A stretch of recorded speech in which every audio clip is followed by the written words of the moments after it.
Friends, ఇవాళ వచ్చి బెండకాయ ఫ్రై ఫ్రెండ్స్. తెచ్చాను, పిల్లలు తింటారో లేదో తెలీదు, తినాలనిపించి తెచ్చాను. సాల్ట్ వేసుకుంటున్నా ఫ్రెండ్, పసుపు వేసుకుంటున్నా కాస్త తగినంత. లైక్ షేర్ చేయండి ఫ్రెండ్, మన ఛానల్ సబ్స్క్రైబ్ చేయండి ఫ్రెండ్. చూస్తున్నారే కానీ లైకులు కొడతలేదు ఫ్రెండ్.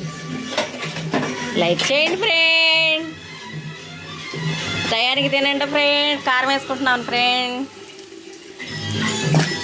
క్యారేజ్కి ఇద్దరికి. నిన్న చికెన్ ఉంది ఫ్రెండ్, ఆదివారం చేసింది కాస్త. మేము తింటాం, పిల్లలు నీసు పెద్దగా తినరు, వండుతాలే కానీ. బెండకాయ ఫ్రై ఫ్రెండ్, పెద్దలపాయి పచ్చిమిరకాయ వేసుకున్నాను ఫ్రెండ్. బాగుంటుంది టేస్ట్, చూడండి ఫ్రెండ్. అంటే అరకిలో తెచ్చా, పావు కిలో వేసే, పావు కిలో ఉంది ఫ్రెండ్. సాయంత్రం ఏదో కూడా చేస్తా. లైక్ చేయండి ఫ్రెండ్.